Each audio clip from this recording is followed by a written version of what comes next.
여러분 안녕하십니까? 한미 정상회담을 계기로 조선업이 한미동맹 강화의 핵심 전략산업으로 떠오르고 있습니다. 미국 조선업 재건을 내세운 마스가 프로젝트는 이번 통상협상과 정상회담에서 결정적 지렛대 역할을 했습니다. 이에 어제 한미 정상회담을 마무리한 이재명 대통령은 마스가 프로젝트의 심장이라고 할 수 있는 하나 필리조선소를 찾아 한미 조선업 협력의 중요성을 강조한 뒤에 귀국길에 올랐습니다. 또 마스가 프로젝트도 본궤도에 오르고 있습니다. 하나그룹이 미 필리조선소에 7조 원을 투자하기로 했습니다. 다만 아직 반도체 분야에서는 구체적인 투자 계획이 나오지는 않았습니다. 첫 소식 조슬기 기자입니다. 한화가 작년 말 필리조선소를 인수한 이후 처음으로 만든 스테이트 오브 메인호입니다. 미 해양청이 발주한 다목적 선으로 한국의 조선 설계 기술과 미국의 시설 인력이 결합돼 건조한 첫 번째 결과물입니다. 이재명 대통령은 한미 정상회담 순방 마지막 일정으로 필리조선소를 방문해 한미 간 조선업 협력을 강조했습니다. 허허 벌판 위에 K조선의 기적을 일궈냈던 것처럼 이제 한국과 미국이 힘을 모아 마스가의 기적을 현실로 빚어냅시다. 한화는 마스가 프로젝트 출발을 기념하는 행사에서 한미 관세협상 지렛대 역할을 한 이곳 필리조선소에 7조 원을 투자하기로 했습니다. 이번 투자로 연간 선박 건조 능력을 20척까지 끌어올리는 한편 LNG 운반선과 함정, 블록, 모듈 등으로 사업 영역을 확장할 계획입니다. 그러나 관심을 모았던 반도체 분야 투자 움직임은 정상회담 기간 나오지 않았습니다. 이재용, 젠슨왕 두 거물 간의 만남으로 깜짝 투자 기대를 낳았지만 반도체 품목 관세와 미 인텔 지분 인수 등 불확실성이 여전합니다. 지난번에 한국 기업에 대해서도 지분 인수도 검토할 가능성을 내비치긴 했잖아요. 그런 측면에서 이제 기업은 상당히 긴장할 수밖에 없는 상태고. 삼성전자와 SK하이닉스는 기존 계획대로 대미 투자 계획을 이어가며 한미 정상회담 이후에도 새로운 협력 기회를 모색할 것으로 보입니다. SBS 비즈 조슬기입니다. 한화의 대규모 투자에 이어서 세계 최대 조선업체인 HD 한국조선해양도 마스가를 겨냥해서 조선과 방산사업 경쟁력 강화에 나섰습니다. HD 한국조선해양은 조선자회사 3곳 가운데 2곳을 합병하기로 했습니다. 그룹 조선사업의 모체인 HD 현대중공업과 HD 현대미포를 합치기로 한 건데 지난 2019년 조선 중간지주사인 HD 한국조선해양을 설립한 뒤에 6년 만에 가장 큰 사업 재편입니다. 자세한 배경 짚어보겠습니다. 이광호 기자. 네, 이광호입니다. HD 현대 3호를 제외한 나머지 두 회사를 합치기로 했잖아요. 이번 합병의 이유가 뭡니까? 네, 방산 사업 확장을 위한 것이라는 게 회사 측의 설명입니다. HD 한국조선해양은 국내 최다 함정 건조와 수출 실적을 보유한 HD 현대중공업과 함정 건조에 적합한 크기의 도크와 설비 등을 보유한 HD 현대미포가 시너지를 내서 급증하는 방산 시장에서 기회를 신속하게 포착하겠다고 밝혔습니다. 마스가 프로젝트뿐만 아니라 세계 각국의 해군력 강화 움직임에 방산 수요가 증가할 거란 전망이 바탕이 된 것으로 보이는데요. HD현대가 영국 군사 전문지를 인용한 데 따르면 향후 10년간 글로벌 함정 신규 계약은 약 3,600억 달러, 500조 원에 달할 것으로 추정됩니다. 통합 HD현대중공업은 이 시장에서 2035년까지 연매출 10조 원을 달성한다는 목표입니다. 두 회사의 합작법인은 양사 임시주주총회와 기업결합 심사 등을 거쳐 올해 12월 출범할 것으로 전망됩니다. 이뿐만 아니라 새로 투자법인도 설립한다고요? 그렇습니다. 조선 부문의 해외 사업을 담당하는 투자법인도 설립되는데요. 베트남과 필리핀 등 해외 생산 거점을 관리하면서 신규 조선소 현장 발굴과 사업 협력 등을 총괄하는 해외 허브가 만들어지는 겁니다. 중국 등에 빌려서 어려움을 겪고 있는 일반 상선 시장에서 해외 사업장을 통해 점유율을 회복하려는 움직임으로 풀이됩니다. SBS 비즈 이광호입니다. 반면에 이번 한미 정상회담 이후에 이 쿠팡과 네이버, 카카오 같은 대형 이 플랫폼의 횡포를 막겠다며 추진된 온라인 플랫폼 공정화법에는 제동이 걸렸습니다. 이재명 대통령의 대선 공약으로 속도를 냈지만 이번에 트럼프 미국 대통령이 자국 디지털 기업을 규제하는 나라에는 추가 관세를 물리겠다고 으름장을 놓으면서 부담이 커졌기 때문입니다. 정보영 기자입니다. 쿠팡은 자체 브랜드 상품을 검색에서 우대했다는 이유로 지난해 공정위로부터 1,682억 원의 과징금을 받았습니다. 배달의 민족과 쿠팡이츠는 음식 가격 등을 경쟁사와 같은 수준으로 맞추도록 최혜 대우를 강요한 의혹으로 공정위 조사를 받고 있습니다. 온라인 플랫폼 공정화법의 핵심은 시장 지배적 사업자의 가불관계 강요를 비롯해 불공정 행위를 규제한다는 데 있습니다. 이재명 대통령의 대선 공약으로 새 정부 출범 초기만 해도 입법에 드라이브가 강하게 걸렸지만 논의가 멈춰섰습니다. 온풀법이 미국과의 통상 마찰의 뇌관으로 부상한 가운데 도널드 트럼프 미국 대통령이 자신의 소셜미디어에 미국 디지털 기업을 규제하는 국가에 추가 관세를 부과하겠다고 경고하고 나섰기 때문입니다. 한미 정상회담 이후 9월 정기국회부터 온풀법을 본격 논의하겠다는 더불어민주당의 계획도 무기한 연기됐습니다. 국회 정무위 소속 한 민주당 의원은 논의는 한 발자국도 나가지 않았다며 시간이 좀 걸릴 것이라고 밝혔습니다. 대선 공약이기는 하지만 대외 여건을 우리가 무시할 수는 없는 일이고 중장기적으로는 몰라도 일단 당장은 단기적으로 이 법 제정을 다시 추진하는 것은 여러모로 바람직하지 않고 가능하지도 않겠다. 연내 입법이 사실상 불가능해진 온풀법 대신 현행법 체계 아래에서 플랫폼 기업의 불공정 행위를 규율하는 데에 무게가 실리고 있습니다. SBS 비즈 정부인입니다. 계속해서 다음 소식 전해드리겠습니다. 개인정보보호위원회가 SK텔레콤 해킹 사태에 대한 과징금 제재안을 논의하고 있습니다. 이르면 오늘 안으로 결론이 나오는데 이 과징금 규모가 최대 수천억 원에 달할 수 있어서 관심이 쏠리고 있습니다. 안지혜 기자가 보도합니다. 개인정보보호위원회가 오후 2시부터 비공개로 전체 회의를 열고 SK텔레콤에 대한 제재안 논의에 들어갔습니다. 고학수 위원장이 여러 차례 법과 원칙에 따라 엄정 처분하겠다고 밝혀온 만큼 과징금 수위가 관심입니다. 개인정보보호법상 과징금은 전체 매출액의 3% 이내에서 부과할 수 있습니다. 지난해 SKT의 무선통신 사업 매출을 단순 적용하면 과징금은 최대 3천억 원대 중반에 달할 수 있습니다. 구글에 내린 역대 최대 과징금의 5배 수준입니다. 쟁점은 이번에 유출된 정보를 얼마나 민감한 수준의 개인정보로 볼 것이냐 하는 점입니다. SKT에서 유출돼 있던 IMSI나 아니면 그다음에 인증키, 그다음에 유심과 관련되는 정보들은 사실은 정보통신 서비스를 유지하기 위해서 핵심 서비스고 유출된 정보의 심각도는 굉장히 클 것으로 이렇게 생각합니다. 다만 SKT의 피해자 구제 대책 등은 감경 사유가 될 수 있습니다. 증권가에서는 SKT가 이미 5천억 원 규모의 보상 프로그램을 마련한 것과 이동통신업계 네트워크 투자 확대 필요성을 근거로 이번 과징금이 수백억 원에 그칠 거란 전망도 나옵니다. 개인정보위는 이르면 내일 오전 과징금 수위를 발표할 계획입니다. SKT는 이와 별개로 다음 달 초까지 방송통신위원회 통신분쟁조정위원회가 직권조정한 해지 위약금 면제 연장 결정을 수용할지 여부도 결정해야 합니다.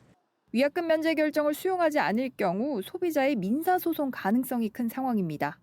계보위의 과징금 규모는 SKT의 위약금 면제 연장 수용 여부에 변수로 작용할 전망입니다. SBS 비즈 안지혜입니다. 올해 초 에어부산 여객기 화재를 계기로 만들어진 기내 보조 배터리 안전관리 매뉴얼이 일부 보완됐습니다. 환경오염 우려로 실효성 논란이 있었던 비닐봉투 별도 보관은 폐기됐고 대신에 항공사들은 선반에 온도 감응 스티커를 붙이는 등 추가 조치를 해야 합니다. 유정현 기자입니다. 에어부산 여객기 화재 사고가 발생한 지 약 2주 뒤인 지난 2월, 정부는 보조 배터리와 전자담배의 기내 안전관리 대책을 내놨습니다. 보호용 파우치 또는 비닐봉투에 넣어 기내 반입이 가능합니다. 항공사가 체크인 카운터나 기내에서 단락 방지용 투명 비닐봉투를 제공할 예정입니다. 그런데 약 6개월 만에 비닐봉투 별도 보관 매뉴얼이 사실상 폐기됐습니다. 앞으로 공항에서 항공사들은 승객들에게 보조 배터리를 담아야 하는 비닐봉투를 제공하지 않습니다. 화재 예방에 효과가 없고 오히려 불쏘시개 역할을 할 수도 있다는 지적이 제기됐고 환경오염 비판도 있었기 때문입니다. 대신 항공사는 기내 선반에 내부 온도가 오르면 색이 변하는 스티커를 붙여 화재 초기 대응에 준비해야 합니다. 기내에 방염 가방도 비치해 이미 불이 난 보조 배터리를 따로 보관해야 합니다. 다만 이 또한 사후 대책에 불과한 만큼 선반 보관 금지 원칙을 지키는 게 가장 중요합니다. 변형이 있거나 이런 잦은 충격에 노출된 배터리라면 화재 위험성이 있으니까 짐에 넣지 마시고 본인이 꼭 휴대하셔서 이상 징후가 있을 때 승무원들한테 알리는 정도면 충분하다 생각이 듭니다. 보조 배터리 단자에 절연 테이프를 붙이거나 용량 개수 제한 등의 매뉴얼은 기존대로 유지됩니다. 보안 대책은 다음 달 1일부터 시행됩니다. SBS 비즈 유정현입니다. 정부가 6.27 고강도 대출 규제를 발표한 지 2달이 지났습니다. 부동산 매매 시장에서는 거래가 활발하지는 않지만 선호단지를 중심으로 신고가 행진이 이어지고 있습니다. 특히 임대차 시장에서는 세입자들의 돈줄이 막히면서 전세, 월세와도 빨라지는 모습입니다. 최지수 기자가 부동산 시장을 살펴봤습니다. 서울 송파구에서 가장 거래가 활발한 아파트 중 하나인 잠실 리센츠입니다. 리센츠 84제곱미터는 지난달 직전 최고가보다 5천만 원 오른 34억 4천만 원에 팔리며 신고가 기록을 새로 썼습니다. 마포 레미안 푸르지오 59제곱미터도 이달 20억 5천만 원에 거래되며 직전 최고가와 같은 가격에 팔렸습니다. 부동산이 조금씩 꿈틀꿈틀거리고 있는 그런 상황인 거예요. 송파를 거치신 다음에 강남 더 좋은 곳으로 넘어가기 때문에 여기가 가장 빨리 움직여요. 가격은 안 빠지고 어차피 들어가 살 건데 그냥 옮겨가야겠다. 그렇게 하면서 전세 대출에도 제약이 생기면서 전세의 월세화 흐름은 빨라지는 모습입니다. 올해 들어 7월까지 누적 월세 거래량이 100만 건을 돌파했는데 관련 통계 집계 이후 처음입니다. 다음 주 유휴부지 활용, 3기 신도시 촉진을 골자로 한 정부의 공급 대책이 나올 것으로 예상되는데 시장 안정 효과는 미지수입니다. 소유자들이 공급 대책을 보고 기다리면 내 집 마련할 수 있겠구나 라는 마음이 들면 주택시장의 안정으로 들어갈 수는 있는데 기존하고 똑같은 방식이네 라는 생각이 들게 되면 결국 상승 전환될 가능성이 높습니다. 실제 공급까지 최소 4년 이상 걸리는 점을 감안하면 단기적 시장 안정을 위해 다주택자 매물이 나오게 하는 대책도 필요하다는 지적이 나옵니다. SBS 비즈 최지수입니다. 이어서 금융시장 소식도 전해드리겠습니다. 오늘 코스피는 외국인 매도세에 지지부진한 흐름을 보이다 막판에 소폭 상승하며 마감했습니다. 코스피가 박스권에 갇혀 있다 보니까 주가 하락에 베팅하는 투자자들이 늘면서 공매도 잔고도 최대치로 불어났습니다. 신다미 기자의 보도입니다. 등락을 거듭하던 코스피가 0.25% 오른 3,187.16에 장을 마쳤습니다. 외국인이 2천억 원 넘게 팔아치웠지만 개인과 기관이 이를 받아내며 코스피는 강보합으로 마감했습니다. 다음 주는 또 중요한 지표들이 발표가 있잖아요. 시장은 지금 현재 이도저도 못하고 있는 상황이라고 보시면 돼요. 당장 내일 아침에 발표되는 엔비디아 실적 발표, 이게 지금 과연 어떻게 발표되는지가 단기적으로 주가의 방향성을 결정할 것으로 판단하고 있고요. 코스피가 박스권에 갇힌 상황에서 주가 하락에 베팅하는 공매도 잔고는 늘어나고 있습니다. 지난 22일 공매도 순보유 잔고는 10조 4,142억 원으로 한 달 만에 9,070억 원 늘어났습니다. 지난 3월 공매도 재개 후 지속적으로 증가해 왔는데 지난달 말 10조 원을 돌파한 후 상승세가 이어지고 있습니다. 코스피 시장에서 공매도 순보유 잔고가 가장 많은 종목은 한미반도체로 공매도 잔고 금액이 시가총액의 6%에 달합니다. 이어 SKC, 호텔신라, LG생활건강, 신성ENG 순이었습니다. 단기적으로는 여러 불확실성이 아직 해소가 되지 않은 상황이고 공매도 잔고도 여전히 줄지 않고 있고 썸머 랠리가 끝나고 조정하는 그런 국면도 관찰이 됐기 때문에 공격적으로 추가 매수를 나서기에는 조금 부담스러운 시기라고도 볼 수는 있죠. 전문가들은 시가총액 대비 공매도 잔고 비중이 높은 종목에 투자할 때는 주의가 필요하다고 조언합니다. SBS 비즈 신다입니다.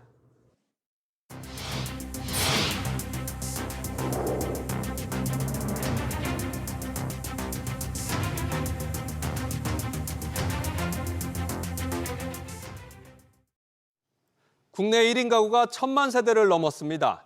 900만 세대를 넘은 지 4년 만인데 나홀로 세대의 확산이 대세가 되면서 두드러지고 있습니다. 지웅비 기자, 우리나라 세대 호수 변화 어떻게 됩니까? 네, 행정안전부가 오늘 발간한 2025 행정안전 통계 연보를 보면요. 주민등록 기준 지난해 말 전체 세대 수는 2,411만여 세대로 4년 사이 약 100만 세대가 증가했습니다. 1인 세대가 세대수 증가를 주도했는데요.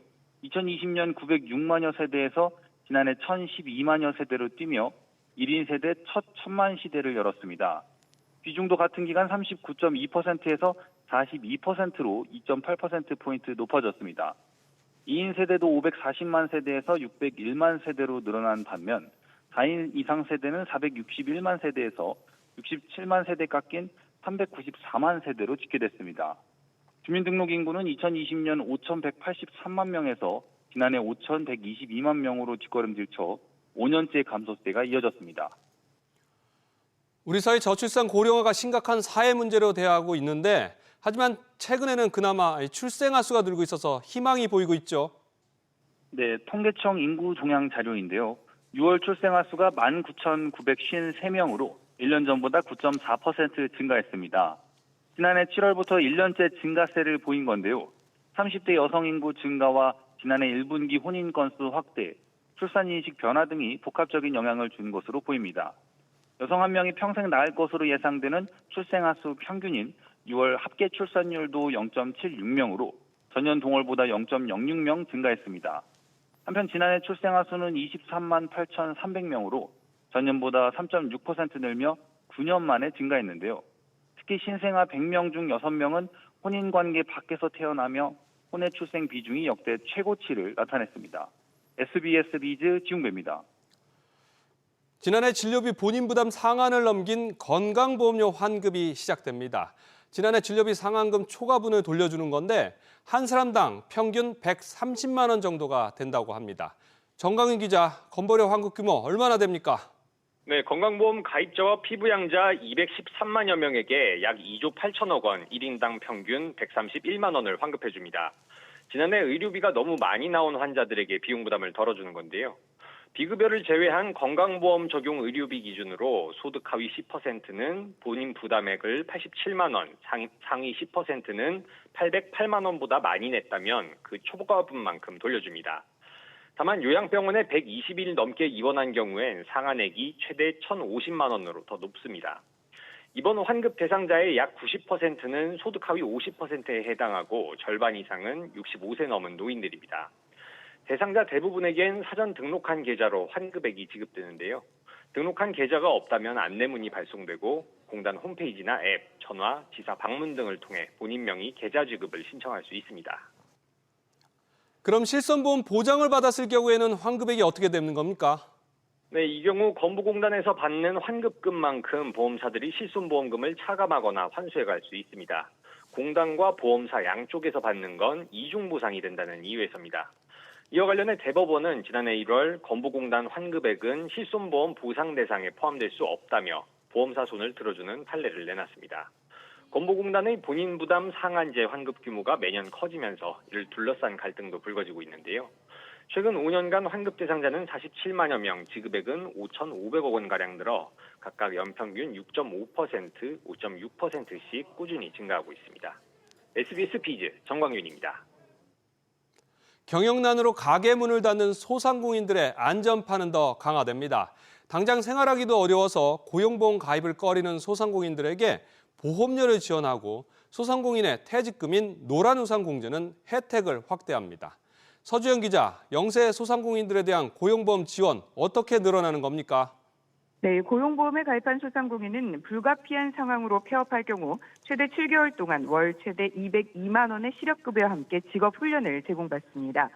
문제는 고용보험에 가입한 소상공인이 전체의 1%가 채 되지 않는다는 겁니다. 때문에 중소벤처기업부는 소상공인의 고용보험 가입을 촉진하기 위한 대책을 마련한 건데요. 현재 3만 명에게 5년 동안 납입보험료의 최대 80%를 대신 내주고 있는데 이 지원 대상을 오는 2030년까지 2배가 넘는 7만 명 수준으로 확대합니다. 그런가 하면 노란우산 공제 혜택도 확대된다고요? 네, 노란우산 공제 가입자가 중소기업 중앙회가 위탁 판매하는 풍수해, 지진재해 보험 등에 가입하거나 갱신하면 보험료의 60%에서 최대 전액을 내줍니다. 또 10년 장기 가입자가 경영 악화로 중도 해지할 경우 세금 부담을 현재 환급금의 16.5% 수준에서 4% 수준으로 대폭 낮췄습니다. 각종 혜택의 기준이 되는 경영 악화의 척도도 완화가 됐는데요. 직전 3년간 수입이 50% 이상 감소한 경우에서 20% 이상만 감소해도 지원 대상에 포함됩니다.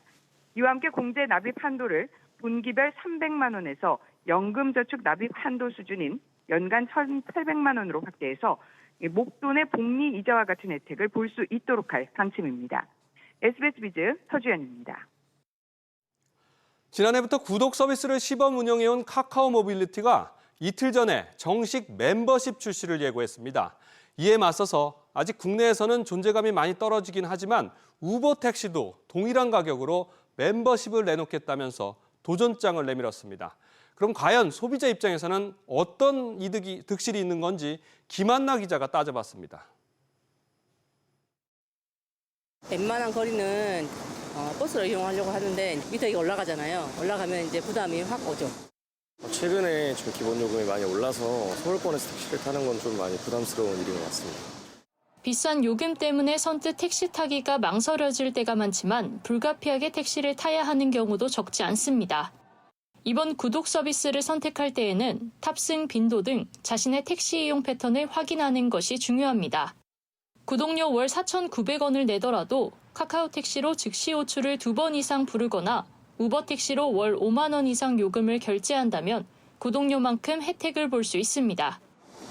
카카오 모빌리티는 택시 호출비를 3,000원 할인해주는 쿠폰을 지급합니다. 제가 나와 있는 용산역처럼 택시를 잡기 어려운 곳에서는 빠르게 배차되는 서비스가 유용한데요. 다만 장거리로 이동할 경우 우버 택시의 10% 적립 혜택을 보는 것이 이득이 될 수 있습니다. 카카오 모빌리티와 우버 택시가 잇따라 구독 서비스를 출시한 건 고정 수익을 확보하고 이용 빈도를 높이기 위함입니다. 다만 이용자가 많아질수록 구독료가 오를 수 있습니다. 멤버십 요금을 좀 올리면서 제공하던 부가 서비스는 조금씩 줄이는 형태로 나올 수도 있을 겁니다. 카카오 모빌리티가 국내 택시 시장을 장악한 가운데 우버 택시의 맞불 전략이 점유율 구도를 뒤흔들 묘수가 될지에 관심이 모입니다. SBS 비즈 김한나입니다.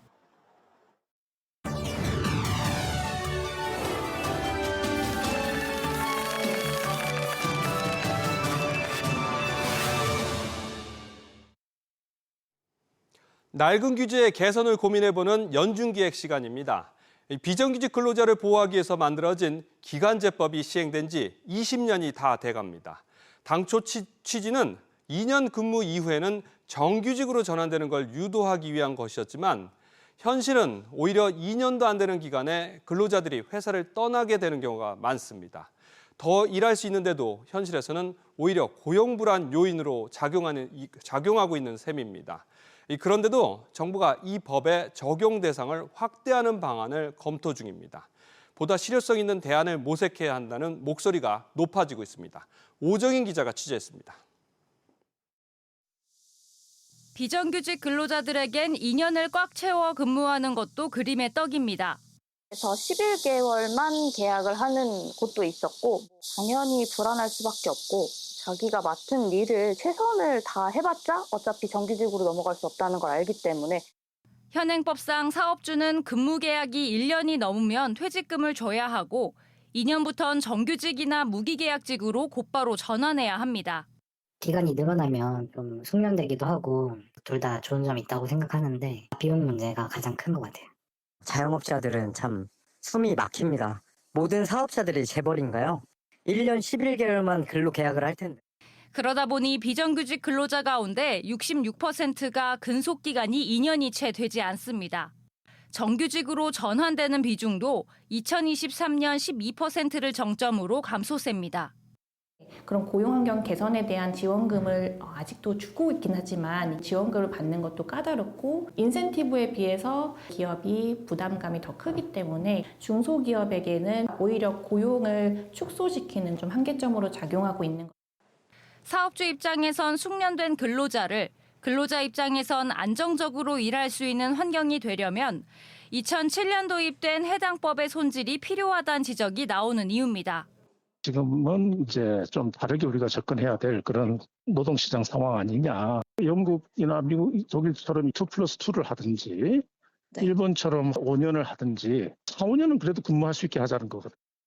경력 관리나 임금 체계를 좀 이렇게 차등화 시켜주는 노력은 정부가 해줄 수도 있죠. 그 협회나 아니면 비정규직 조직이나 이런 그 중간 기구들을 통해서 경력 관리 제도라든가 시스템이 필요하지 않나. 정부는 비정규직에 대한 차별을 없애겠다고 연일 강조하고 있습니다. 비정규직 없는 세상이 당장 오지 않더라도 최소한 입고 먹고 쉬는 것에 차별해서는 안 됩니다. 동일 가치 노동, 동일 임금을 법제화하고. 이에 정부는 2년 기준 비정규직 보호법을 적용받지 않는 주 15시간 미만 초단기 근로자에게도 이 법을 적용하는 방안을 추진 중입니다. 하지만 비정규직에 대한 현재 문제점들이 초단시간 근로자에까지 확산되는 부작용을 막으려면 현장 의견 수렴이 우선이라는 지적이 나오고 있습니다. SBS 비즈 오정인입니다.